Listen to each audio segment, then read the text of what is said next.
Live from the Maytag Scout Center, welcome. We are thrilled to have you join us as we bring you the 12th Annual Mid-Iowa Council Governor's Luncheon. We're so thankful you've taken the time to give your support for Iowa Scouting. To everyone who is passionate about developing youth leadership and sharing outdoor adventure, it's an honor to be with you today. I'm Greg Edwards, President and CEO of Catch Des Moines.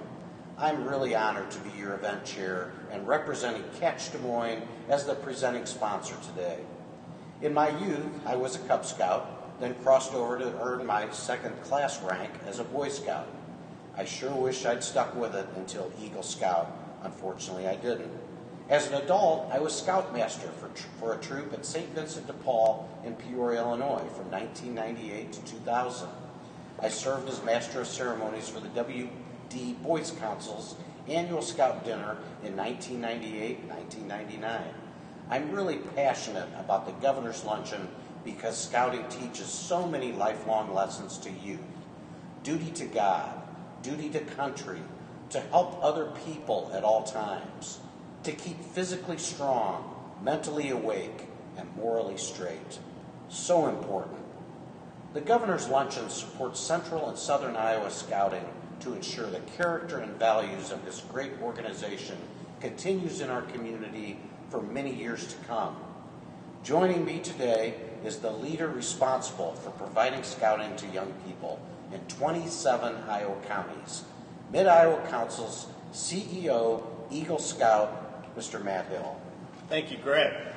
It is great to have you and our guest here at the beautiful Maytag Scout Center. COVID continues to keep us mindful about gathering safely, so we're having lunch with you today virtually. Our luncheon program is different, but what's not different is our scouting programs. Scouting continues to deliver outdoor adventure and leadership development while building character in young men and women by instilling in them the fundamental values of the Scout Oath and Scout Law.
Thank you for supporting Scouting.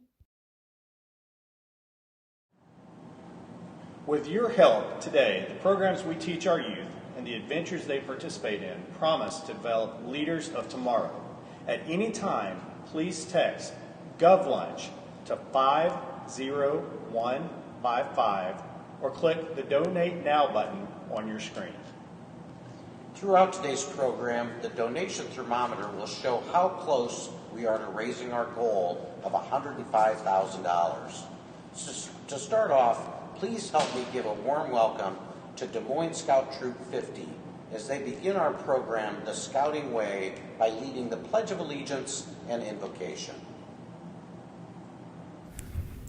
Attention! Will the audience please rise? Color Guard, advance.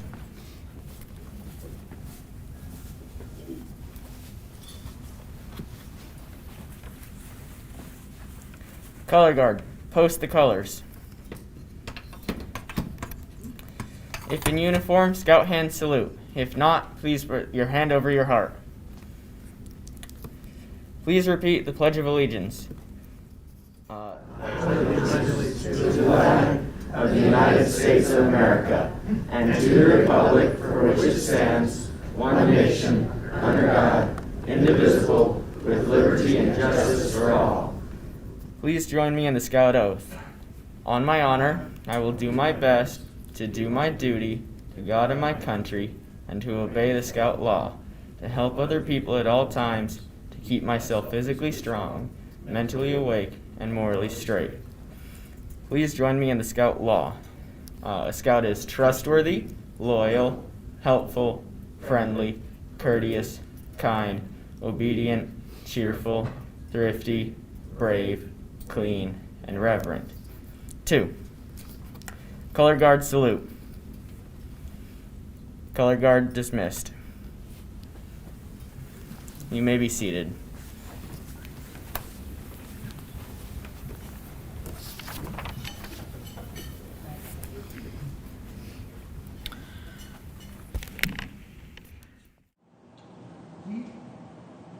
Thank you so much to the Scouts from Troop 50 for starting things off right. We're so fortunate to have so many generous sponsors who have provided vital support for today's program, ensuring 100% of your donation goes directly to Scouting. We are very appreciative of your generosity. I want to give a special thanks to our 28 table hosts who made this event successful. Your support today will help tomorrow's leaders thrive and ensure our community sees our Scouts in action. Our community will also see our Scouts grow to be active citizens and leaders within many of our organizations. I look forward to seeing the Governor's Lunch grow in the future and the lasting effect that our support giving today will have on tomorrow's leaders.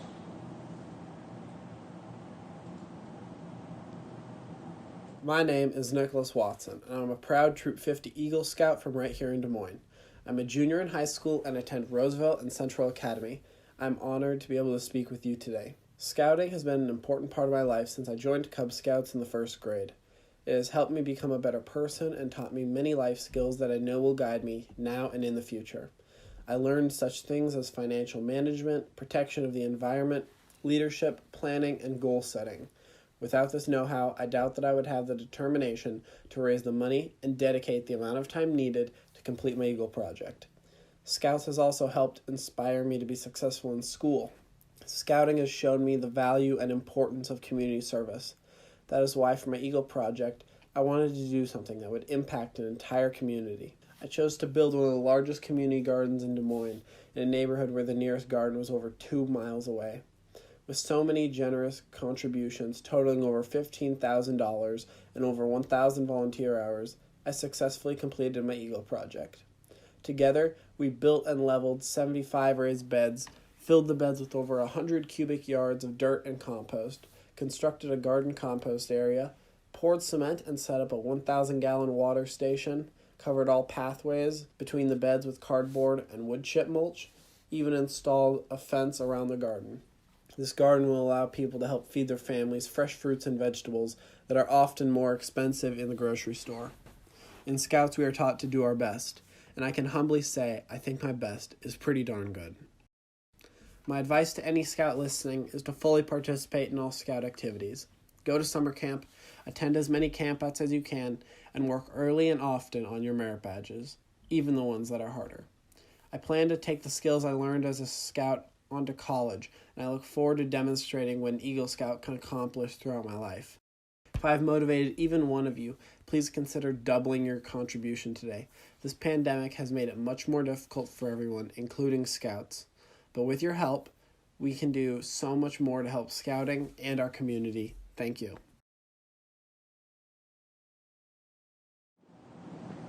It is obvious the Scouting mission is working. The Scouting youth we serve are just the kind of people we want as our employees, our neighbors, and our community leaders. Our youth reside in every community in Iowa, both large and small. They impact these communities daily with the thousands of community service hours they selflessly give. The spirit of service is ingrained by our leaders who teach our young people the concepts of servant leadership that are so often lacking in today's society. The Cub Scout motto is do your best. Scouts BSA motto is be prepared. And together, we do a good turn daily. I think that we can all agree that our communities are better off when we have citizens that have had the opportunities as youth to be involved in the Boy Scouts of America. Thanks to everyone in attendance today for making that possible. I'd like to take the opportunity to thank the leaders of Mid-Iowa Council, CEO Matt Hill and his great team, Dr. Joel Waymeyer, Council President, and all the Mid-Iowa Council Executive Board members. Their ongoing service is remarkable. Welcome to everyone who is present, and thank you for attending. I am Joel Waymeyer, a retired pediatrician, native Iowan, and serve as your Mid-Iowa Council President.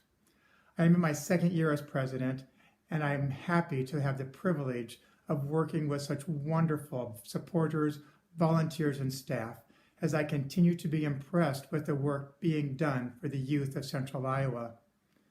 The effort in this extraordinary time is amazing, and I am truly grateful to have the opportunity to serve this council.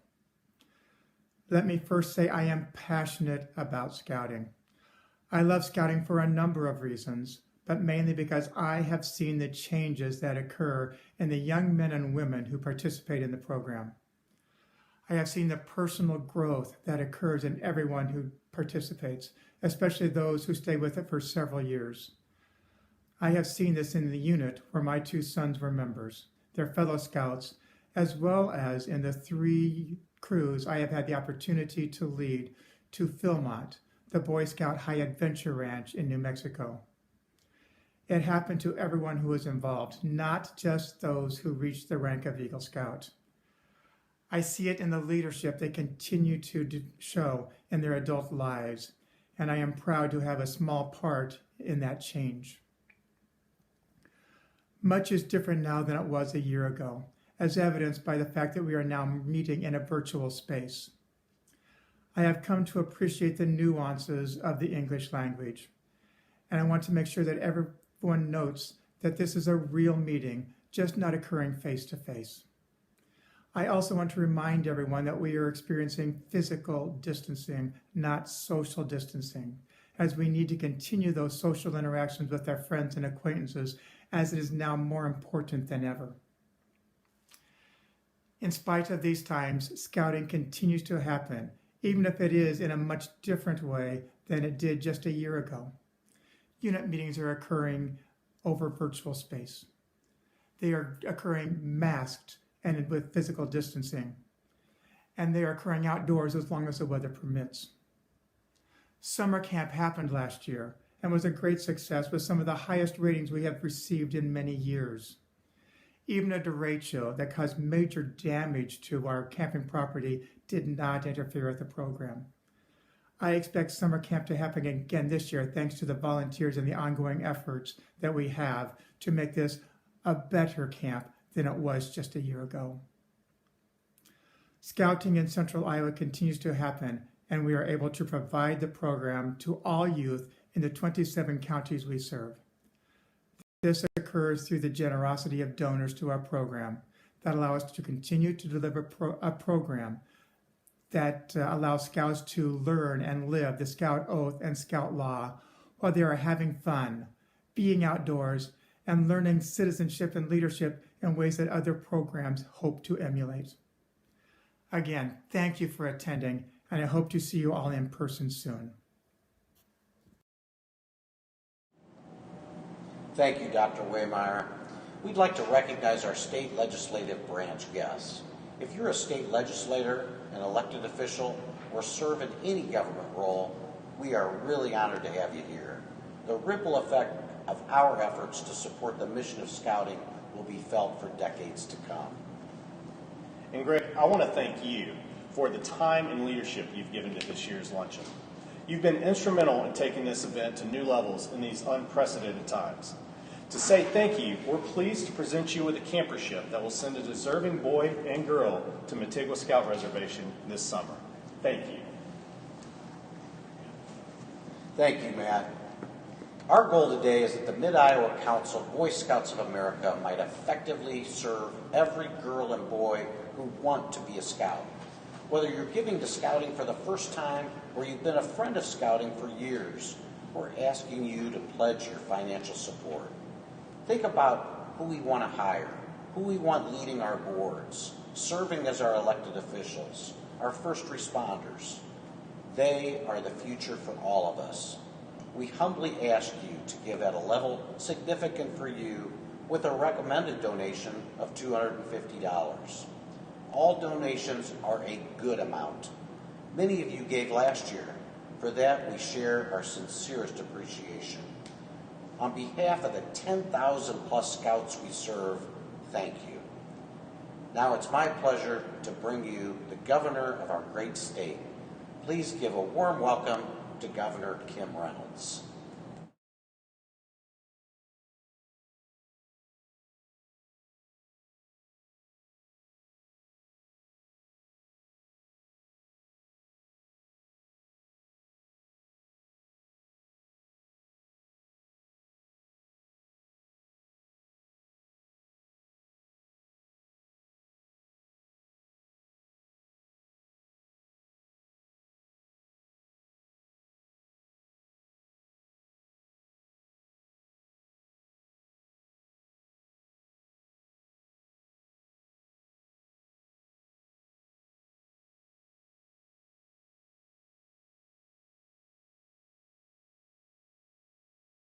COVID-19, the derecho, and a drought. The changes and challenges we've experienced since last year's Governor's Luncheon are almost indescribable and certainly unimaginable. But despite all of this, or maybe because of it, I am so proud to say that Iowa has never been stronger. And our response and recovery has everything to do with the tenacity of Iowans and the relationships we've built and our ability to come together for the greater good. And that's at the very heart of Scouting and exactly why this event is so important. Mid-Iowa Council has been a steady and reliable resource to Scouts throughout the pandemic, serving as a connection to the national office and delivering options for virtual meetings and offering guidance for safe, in-person service activities. To assure local Scouts were able to continue earning skilled trade merit badges, they partnered with organizations like the Community Playhouse, Grandview Soccer Team, and the local trade organizations to offer virtual merit badge learning courses for Scouts of all ages. Last year alone, 170 Scouts earned the rank of Eagle Scout. 15 new troops for girls were organized, and over 8,100 merit badges were completed, and over 35,200 community service hours were performed. On behalf of the people of Iowa, boy, we say thank you. Thank you for instilling a spirit of humanity, citizenship, and honor in our next generation of leaders. You're shaping the future through your guidance and your support. And from the very beginning, Scouts learned the importance of community service and the value of building relationships to deliver solutions. Ask any Eagle Scout, they'll tell you stories of how they've connected with their hometown businesses to achieve their goals and deliver results to their communities. And really, that's the very foundation of our Future Ready Iowa initiative, and that's what it's built on. By connecting young people with real-world business opportunities through work-based learning and expanding STEM education in every grade level, we're sparking passions for lifelong learning. We're showing our young people that rewarding careers are possible right here in Iowa. Mid-Iowa Council of the Boy Scouts of America is a tremendous partner in this effort, and I want to say thank you for your work in showing our young people the opportunities that live right here. Thank you for helping make Iowa the best place to live, work, and raise a family, and for the incredible privilege to serve you as the governor of this great state.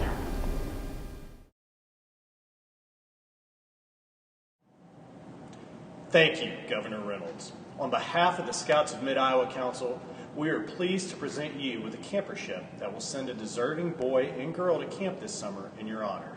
Again, thank you.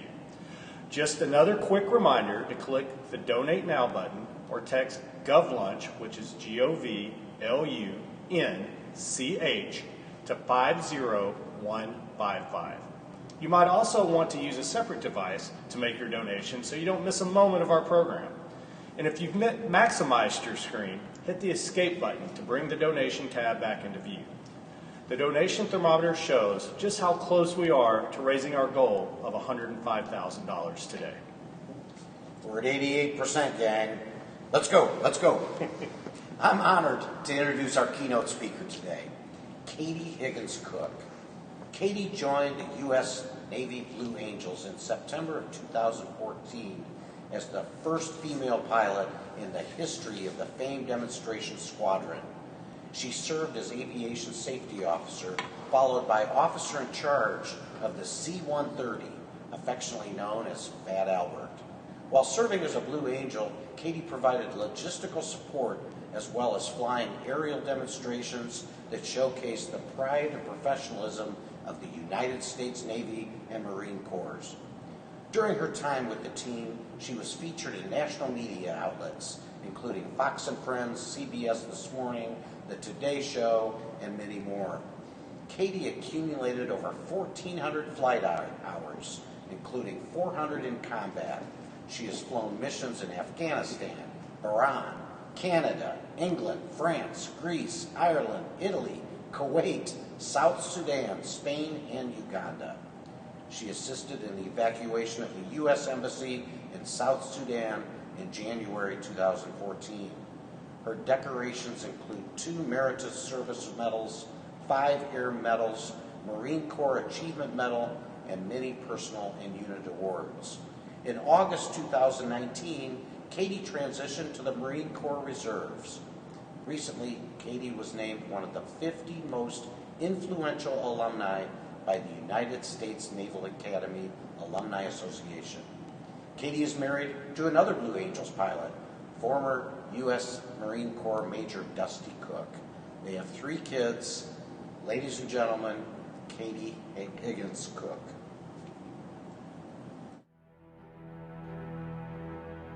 Helmand Province, Afghanistan, spring 2013. On patrol, a rifle squad of United States Marines comes under attack from a Taliban machine gun stationed atop a nearby building. Pinned down, the Marines are sitting ducks. Flying nearby, a Marine KC-130, call sign Filth 02, receives a report that troops are in contact, the situation urgent. Immediately, the pilot, 26-year-old Marine Captain Katie Higgins, turns towards the battle. A relatively junior pilot, this is her first direct action with the enemy. Sounds of gunfire and explosions fill her radio as she descends through heavy cloud cover. Every second counts as Captain Higgins and her crew identifies the enemy position and prepares to make the run-in. Her heart pounding. She could not fail. Lining up her target, the KC-130 fires 2 Hellfire missiles, landing a direct hit and eliminating the enemy position, saving the Marines. The following spring, now stationed in Spain, Captain Higgins was approached by an enlisted Marine asking if she'd flown Filth 02 in Afghanistan. He was among the squad of Marines under attack that day and had recognized her voice from the radio. He told Captain Higgins that she had saved his life and the lives of his fellow Marines. It was the proudest moment of her Marine Corps career. A third-generation military aviator, Katie was born to fly. Both grandfathers flew for the Army in World War II, while their father was an F-18 fighter pilot in the Navy. A graduate of the Naval Academy, Katie decided on the Marine Corps, becoming one of the few female Marine aviators to fly combat missions in Afghanistan. After deployments to Afghanistan and Africa, and with more than 400 combat hours, Major Katie Higgins was selected to fly with the famed Blue Angels in 2015. Created in 1946 to help with recruitment, the Navy's elite aerial demonstration team has seen 250 pilots perform through its history, all of them men. On March 14, 2015, at the controls of the Blue Angels C-130 Hercules, nicknamed Fat Albert, Captain Katie Higgins became the first female pilot to perform with the Blue Angels. For 2 years, she wore the famous blue flight suit performing at air shows across the country. Now married to fellow Blue Angels pilot Major Dusty Cook, Major Katie Higgins Cook never sought to break any barriers, only to be a pilot in the Marines. But in taking to the skies to fly in front of thousands of men, women, boys, and girls, Major Cook still shattered a glass ceiling, then kept flying higher.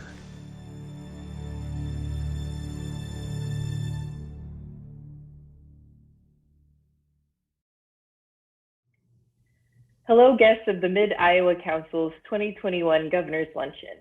It's great to be with you, even if it's virtually.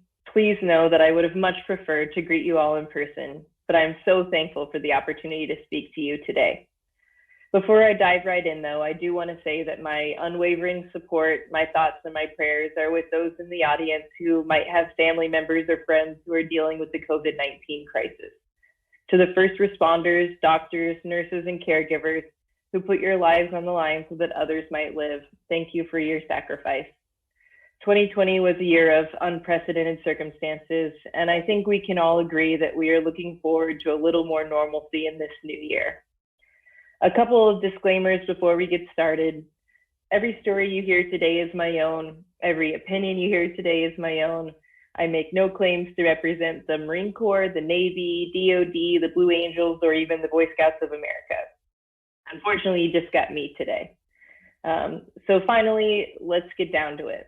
There are two questions that I want to answer for you up front. Why am I the one talking to you today? And what do I hope you walk away with after the next 35 minutes or so? Many of you probably already know that I was the first female pilot to fly for the Blue Angels. Specifically, I flew Fat Albert, which is the large C-130 that is used not only for logistical support of the team, but we also do our own aerial demonstration at the various shows around the country. Most kids really like us because we aren't as loud as the jets, and our show's about 10 minutes long, which is the standard 5-year-old attention span. What you might not know is the deep connection I have with the Boy Scouts of America. On my mother's side, my great-grandfather was an Eagle Scout and a Silver Beaver. My grandfather was an Eagle Scout, as was my uncle. On my father's side, my grandfather, teased as the underachiever, was a Life Scout, but his two brothers and all three of his sons, including my father, were Eagle Scouts, as was my brother. As you can imagine, I attended my fair share of Cub Scout meetings, jamborees, and Eagle projects. I even got my first concussion at a Boy Scout meeting when I knocked myself out on a jungle gym. One of our funniest family stories that is retold every Thanksgiving was when my brother was doing his physical fitness merit badge and my mother was counting his pull-ups. She backed up and tripped over a bench, flipping head over heels as my brother was hanging from the bar. He started laughing so hard that he couldn't do any more pull-ups and let go of the bar. He then got super frustrated at my mom that her acrobatics caused him to fall off the bar early. 20 years later, I think he's finally forgiven her. I can honestly say that if scouting was open to girls when I was younger, that I would have been the first in line. I was so jealous of my brother when he got his Order of the Arrow sash in Cub Scouts. He told me he was sworn to secrecy, and even now he won't tell me how he earned it. Archery, shooting, camping, kayaking, even animal science or dentistry. I wanted to do it all. I guess I was so bummed about not being able to join the Scouts that I grew up and did the next best thing. I became a Marine. Going beyond the cool merit badges, the awesome uniforms, and the delicious popcorn, the Boy Scouts provided a framework of traits that shaped the character of not just the men in my family, but me as well. Some of you might know that service academies are a theme in my family.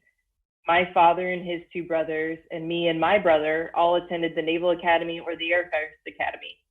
We don't really talk about that third academy up in New York. But on day one, they teach you the mission of the United States Naval Academy, which starts to develop midshipmen morally, mentally, and physically. For some, this may have been a new concept, but from the day my brothers started Scouts, I knew the importance of keeping myself physically strong, mentally awake, and morally straight. Then when I was commissioned as a second lieutenant in the Marine Corps, I began learning about our 14 leadership traits of justice, judgment, dependability, integrity, decisiveness, tact, initiative, enthusiasm, bearing, unselflessness, courage, knowledge, loyalty, and endurance. Once again, this sounded remarkably like the 12 points of the Scout Law, in which a scout is trustworthy, loyal, helpful, friendly, courteous, kind, obedient, cheerful, thrifty, brave, clean, and reverent. So as I said earlier, the Boy Scouts laid the foundation of my character long before I picked up the mantle to serve this country. So that's my long-winded answer to why I'm your speaker today. So on to the next question. What do I hope you take away from this talk today? Now, the title of this speech is Motivation, Minutia, and Mistakes. I'm going to speak about these three factors that I feel are critical to achieving success. From my time as a midshipman, as a Marine, and ultimately a Blue Angel, I have been exposed to some of the world's top performers. And I've consistently seen these factors of motivation, minutia, and mistakes in both my life and the lives of other high-performing individuals. I'm going to show you how these factors can be applied across any profession, not just the military. You can think of these factors kind of as a mushroom in Super Mario. You eat it, you internalize it, and then you level up into a big Mario. So let's start off with the first one, motivation. The definition of motivation is the reason or reasons one has for acting or behaving in a particular way. For the purpose of this discussion, what is it that makes your employees, or in my previous life, my Marines, continue to come to work hard, and achieve results? What is it that keeps them from quitting and finding work elsewhere? When I was a young girl, I remember thinking that adults only got jobs because they wanted to make money. They wanted to put all this money in a giant vault and swim in it like Scrooge McDuck. Some of you have to remember Scrooge McDuck. That show had like the best opening theme song ever. So, life is like a hurricane here in Duckburg. Race cars, lasers, airplanes, it's the duck blur. You might solve a mystery or rewrite history. DuckTales, woo! So you're welcome. That song's gonna be stuck in your head for the rest of the day. But anyways, I was under the impression that money or financial gain was the only motivation behind even getting a job.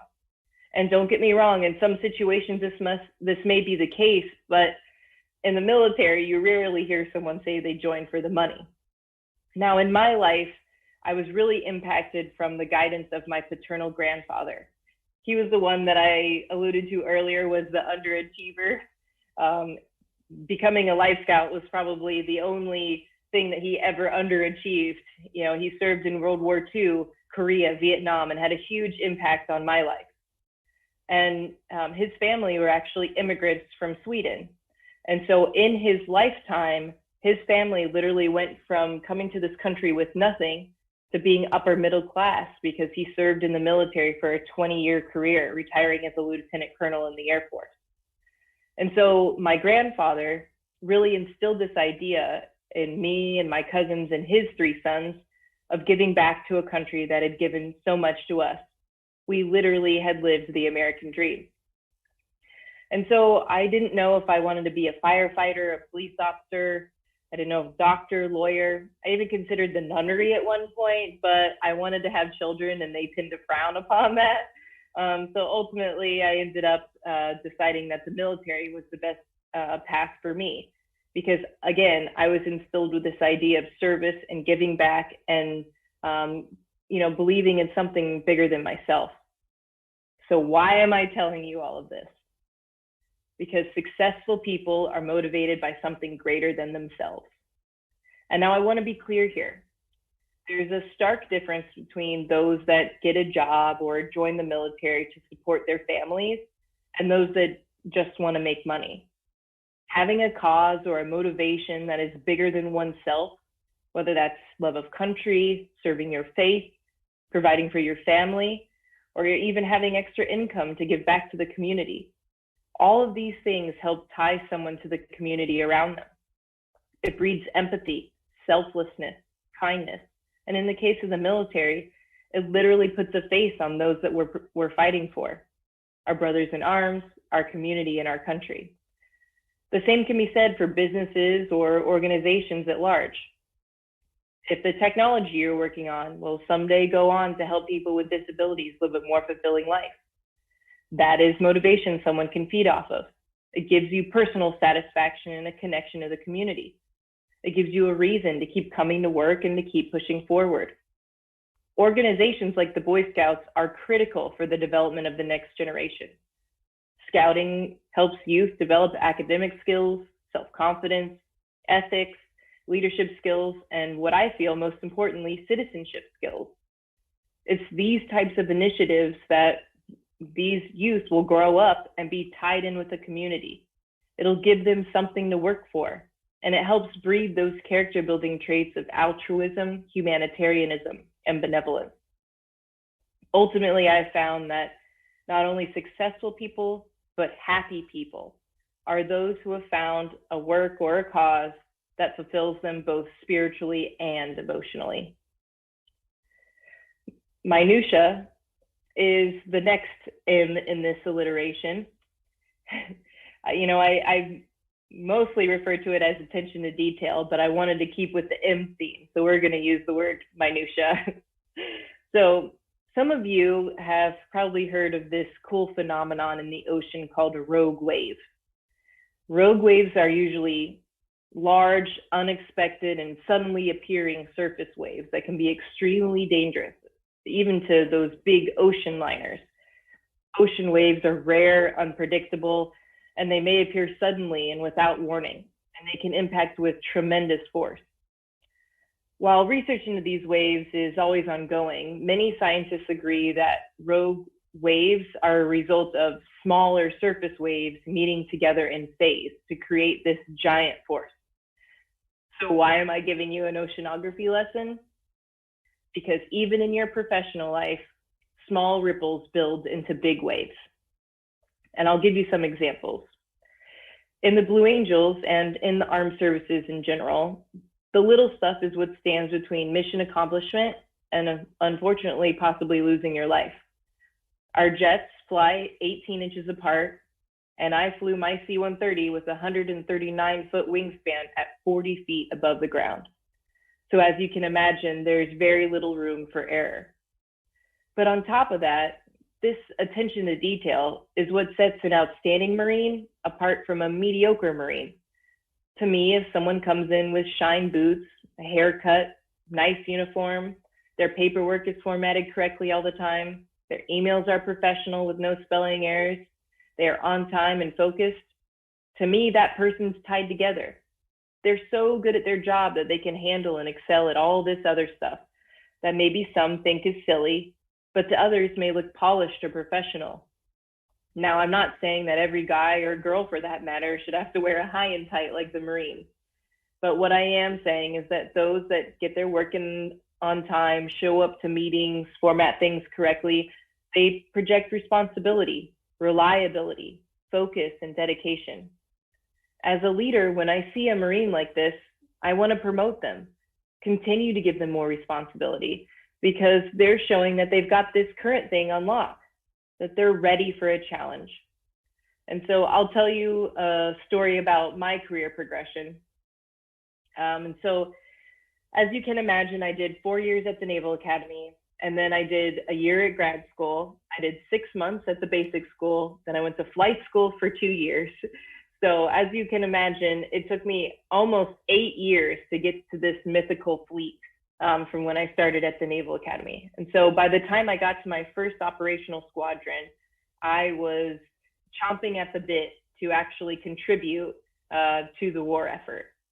And so a little bit about squadron life. In addition to your flying responsibilities, you also have a ground job. And so everybody who's a good officer wants to go to maintenance, because in maintenance, you're leading shops of 35 to 50 Marines, whether that's power line or flight equipment or our structural engineers or even our crew masters. You can lead up to 30 to 50 Marines. which is an awesome opportunity and exactly why you became a Marine officer. The other opportunities that you have are up in operations or safety, even in administration or intel. But all those jobs really don't require you to lead Marines. You maybe have a shop of 2 or 3 people, and they're usually all officers. And so the real opportunity to be a leader is in maintenance. So when I checked into my first squadron, I knew I was going to request to go downstairs to maintenance from my CO. But before I can even make the request, my CO says, I'm going to make you the adjutant.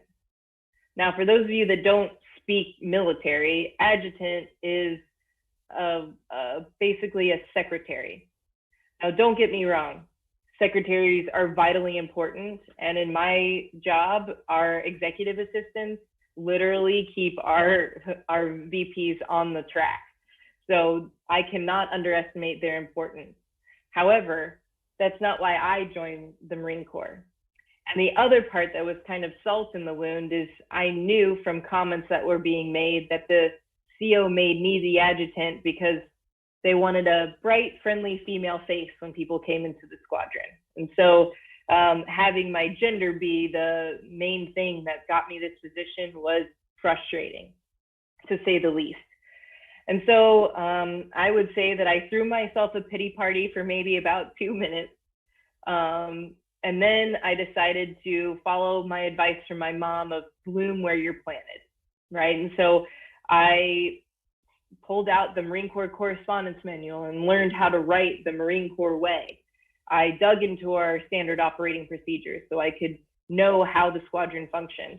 I even figured out the coffee maker and how to make the perfect brew for my CO the way that he liked it.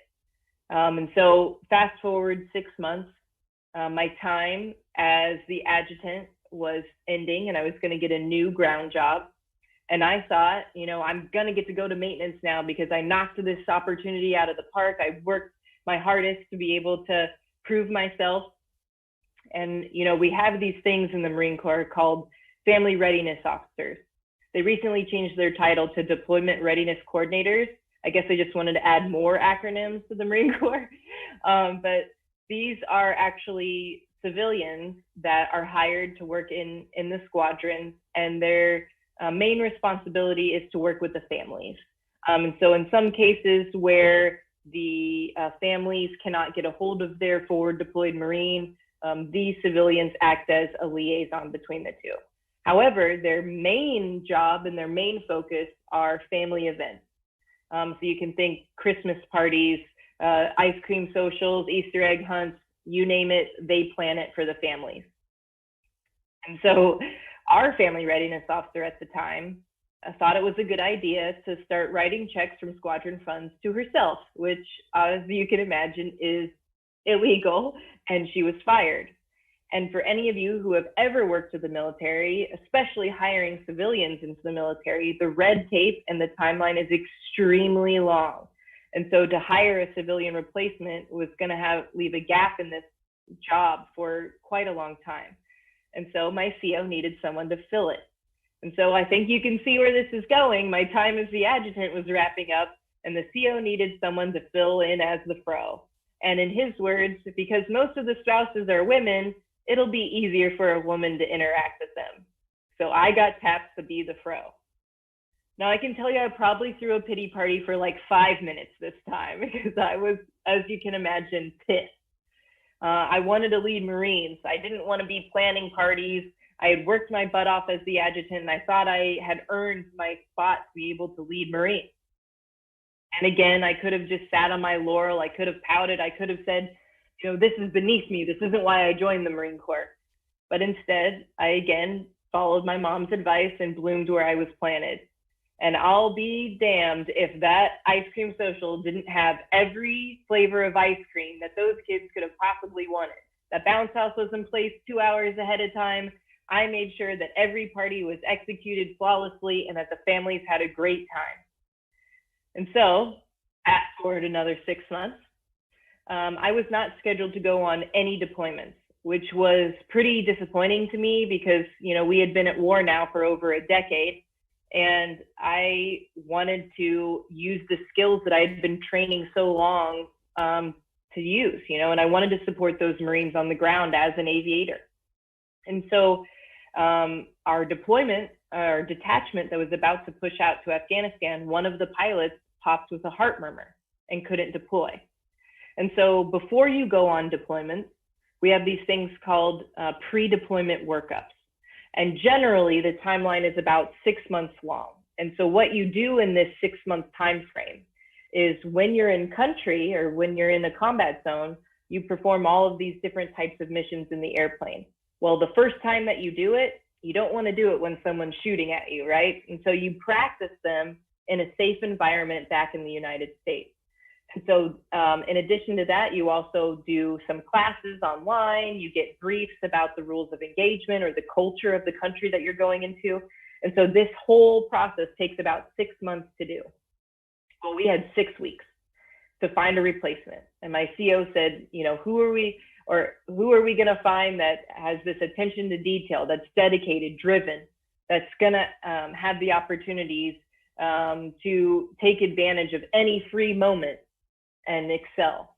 And before not even missing a beat, my CO says, Katie. And so I was given the opportunity to do my workups in the 6 weeks I deployed. I flew so much on my first deployment that when I came back home 7 months later from Afghanistan, I actually upgraded to aircraft commander, which is the person that's in charge of the airplane or the most senior person on the airplane. And I did that 6 months faster than my peer group. And because I upgraded to aircraft commander, I was then allowed to deploy a second time. I deployed this time to Africa, where I had the opportunity to evacuate the embassy out of South Sudan when it was under the Civil War. And so I was given all these opportunities. I flew these amazing areas around Africa. And because I had done these 2 deployments back to back, I now had enough flight hours to apply to the Blue Angels. And so now I apply to the Blue Angels, I get picked up, and I wouldn't even be speaking here today to you if I didn't have that opportunity to be the first female Blue Angel pilot. And so if you look at this story and rewind all the way back to where I was the adjutant or I was the secretary, the effort that I put in to make the coffee and learn how to write as in Marine Corps speak and all of this stuff, those little attention to details are ultimately what led me to this point today. Because I wanted to show my managers that I could handle this and much more, it eventually paid off. And so the responsibility also sits with the manager to recognize this talent. And so I'll give you a story from a different point of view about Marine Lance Corporal Drew Lockyer. So during my time in Afghanistan, most of our missions were very long. You can think 13 hours long that we were airborne. And so on some slow days, you got to know your crew really well because you would have to entertain each other, right? So we would talk about politics or history or Star Wars or whatever we came up with at the time. And so you got to know your crew really, really well. And Drew was one of the most intelligent people that I had ever met. But he was stuck as a Lance Corporal and he wasn't promoting. And so I kind of dug into it and, I found out he was hanging out with the wrong crowd. And, I did my digging and ultimately he told me that, at one point he was trying really hard. He would come to work with his boots shined, his haircut. He would be on time. He would turn in his correspondence, properly formatted and on time, but nobody noticed. And so he said, if I wasn't getting promoted while I was trying really hard and I'm not getting promoted while I'm doing nothing, I'm going to be lazy if the outcome's going to be the same. And so even though he wasn't in my direct chain of command, I took him under my wing and started to mentor him. And we started small. I started with, hey, come tomorrow to work with your boot shine. He did that. And okay, tomorrow I want a haircut. All right, so now let's tackle your online classes you have to take. All right, now let's step up to your professional military education. He had already had all of his professional quals in his job. He was phenomenal at being a load master, but he just needed a little bit of push on those professional things, on the minutia that we're talking about. And so ultimately, before we even left Afghanistan, he was promoted to corporal. And then about a year and a half later, he was promoted to sergeant. He actually ended up getting out of the military and went to UNC Wilmington, where he got all A's in his undergrad, and he's now in law school at Drexel. And so this idea of minutia and applying it in your own life and recognizing it in others is critical to success. You know, these small, seemingly insignificant details can build your reputation and open doors because, again, as we learned in our oceanography lesson, small ripples make big waves. Okay, so finally moving on to our last M.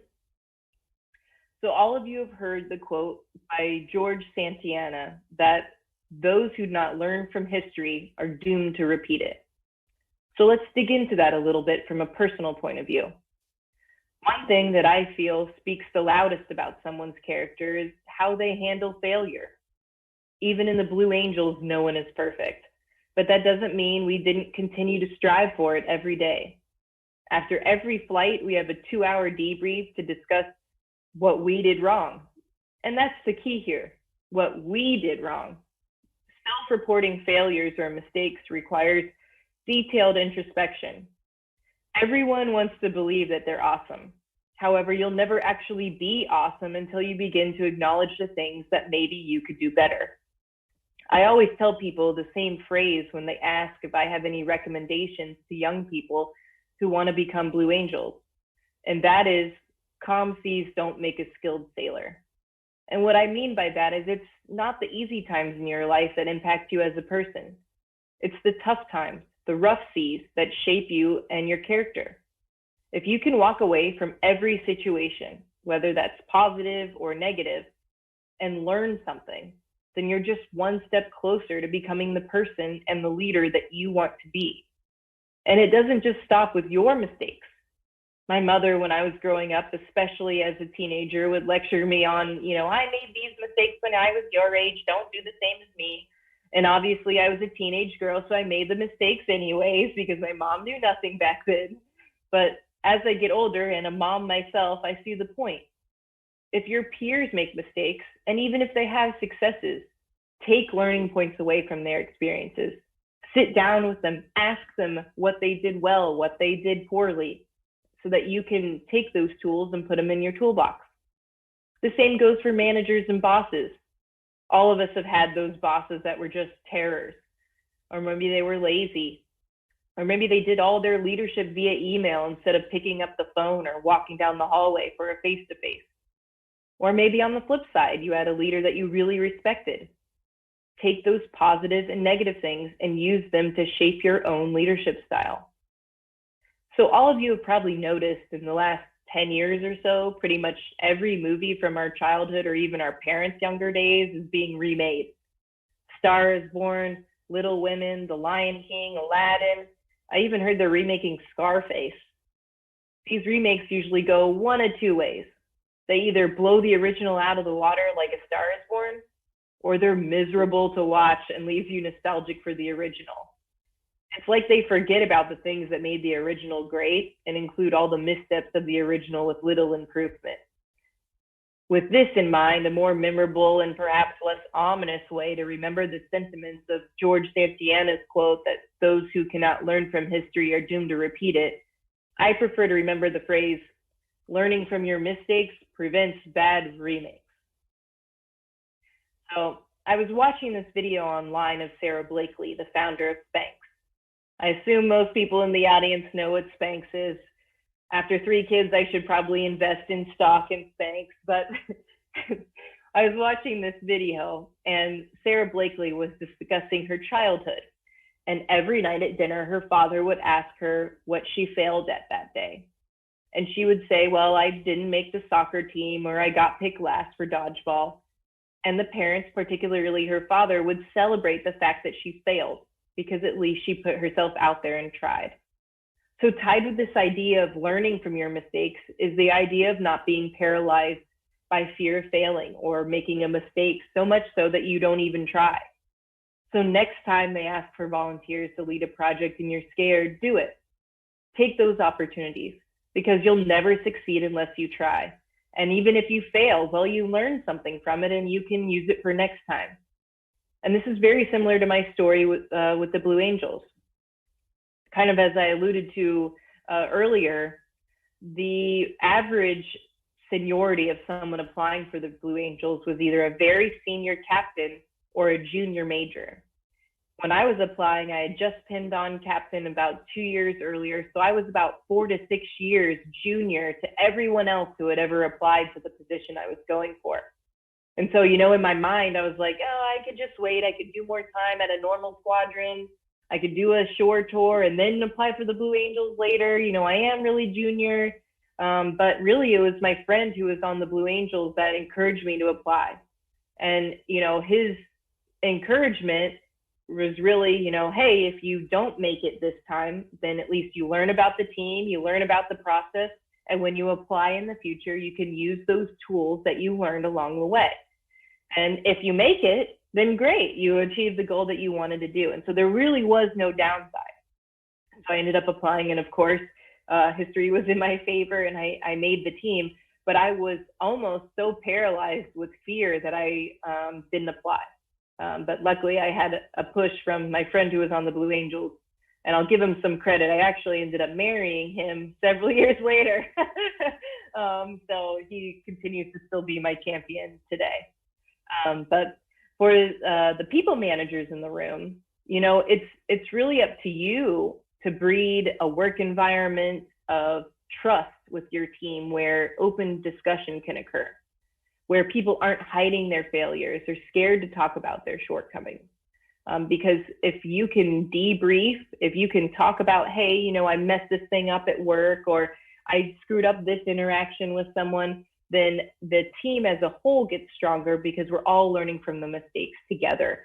And so I'll give you an example from the military. You know, mental health is a very big issue for us. Unfortunately, we have a very high suicide rate in veterans and active duty military. And so we do things like biannual suicide prevention. PTSD is something that we struggle with, but the VA and the DoD have a lot of resources. But unfortunately, there is still sometimes a stigma behind going and getting help.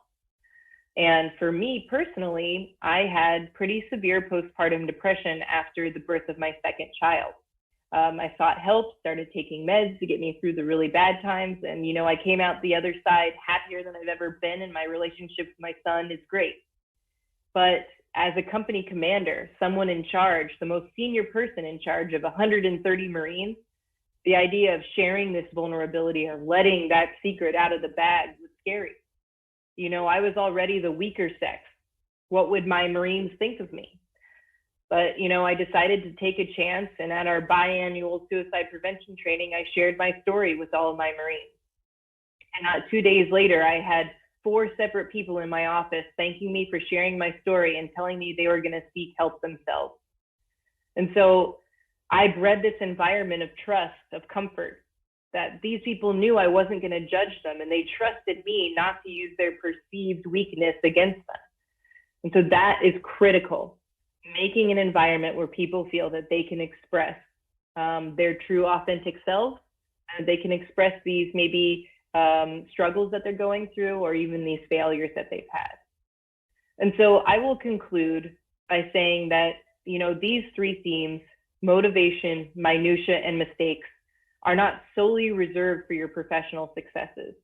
I use them every day in my personal life as well. Maybe your motivation to be a great mom is because you want to give your children the support that maybe you didn't have. Maybe you become really good at remembering birthdays and anniversaries and remembering the small stuff because it brings joy to your family and friends. And maybe you made mistakes with some friendships or didn't acknowledge someone's importance before they passed away. And you use that experience and those mistakes to help shape you as a better friend, spouse, child, or parent. So that's all I have for today. I hope you take some of the lessons that you learned today and apply them into your own life. I want to thank you, Greg Edwards, for chairing this important fundraising event, and thank each of you for helping us raise funds to support the scouting programs in the 27 counties served by the Mid-Iowa Council. Thank you.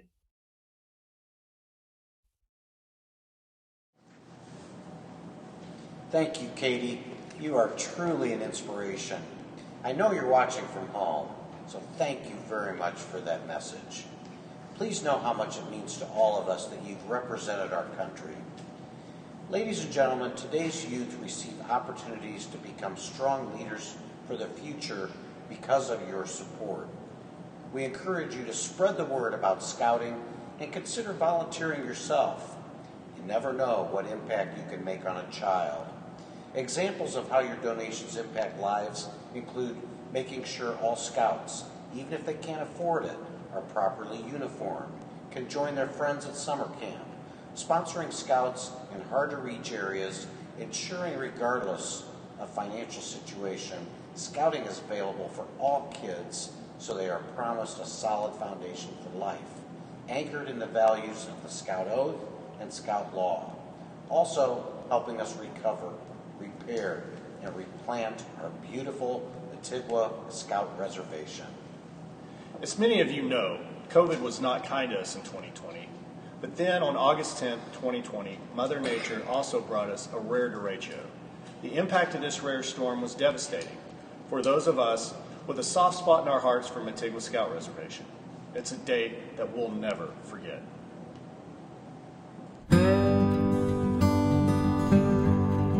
At Antigua Scout Reservation, 2020 was a summer like no other. The COVID-19 pandemic may have changed most everything around us, but it didn't stop kids from a welcome and safe summer escape at Camp Antigua for Scouts BSA and Camp Akela for Cub Scouts. Scouts, leaders, and parents alike raved about this year's activities and upgrades, such as the camp's brand new zip line. This year we got a zip line. That was actually really fun. Antigua's 98th summer ended safely with scores of Scout smiles. But 1 week after the last Scouts left camp, Mother Nature moved in. An unusually rare and powerful thunderstorm with sustained hurricane-force winds, called a derecho, hit Antigua head-on. The torrential winds tore through trees, ripped apart roofs, and damaged or destroyed camp landmarks. The monster storm left behind an impact that's generational. The damage is just overwhelming. Probably 60 or 70% of our buildings have sustained some amount of damage. Some relatively minor, some like the blank dining hall behind me, extensive damage to the roof. The most disheartening, I think, though, for me is all the damage to our mature tree stands.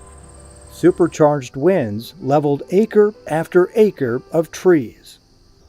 The damage includes broken branches that hang precariously, threatening the safety of anyone below them. There's extensive damage to buildings, camp facilities, and whatever is left standing. This is a special place, I think, for me, my son, who camped here with me summers, weekends, and for thousands of scouts and adults as myself who've spent years coming here, soaking up the ambiance, nature, learning about scouting, learning how to be better people. And then to see the devastation is just heartbreaking. Volunteers are helping heal the heartbreak by clearing debris and making repairs. To help protect scouts, leaders, and families in the future from having to rely on ravines to keep them safe in severe weather, the Mid-Iowa Council plans to add storm shelters.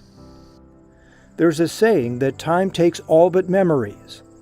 It will take time, but with financial help from generous donors and Herculean cleanup efforts and repairs, Antigua Scout Reservation will recover. And as it does, scouting here in Iowa will be stronger. Antigua strong. I just hope lots of people help to make our camp a better place than what it is now, and camp can get back on the road.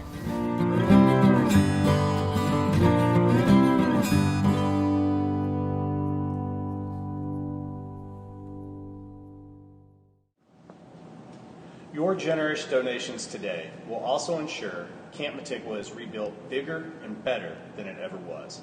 As you just saw, the August 10th derecho had a significant impact on our camp. Nearly all of our structures were damaged and countless trees were destroyed. We need to continue the hard work we're doing so all scouts have a fun and safe adventure next summer, Metigla's 99th summer and beyond. We will have camp for our scouts for 2021.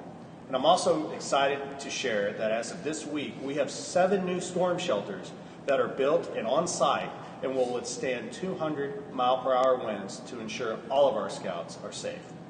Now, your table host has asked each of you to support scouting for this year with a pledge of $250 or more, or whatever you can provide. So once again, I'd like for you one more time to text GOVLUNCH to 50155 or click the Donate Now button on your screen to support scouting in Mid-Iowa Council. Today, we've asked you to consider leaving a legacy for Scouts and truly making a difference for a young boy or girl. Each of you is our foundation, and together we are making Scouting dreams come true. Thank you again to our wonderful sponsors, our speaker, Katie Higgins-Cook, and to Governor Reynolds for her commitment to Scouting. And a very special thanks to all of you for your support and generosity. We wish you safety and every blessing for 2021. On behalf of Matt, the Mid-Iowa Council, our scouts, volunteers, and Scout families, thank you. We're planning on seeing you next year in person at the beautiful downtown Des Moines Marriott. Thanks again for joining us today. Thanks for supporting Scouting, and have a great day on my honor. Thank you for sponsoring Scouting.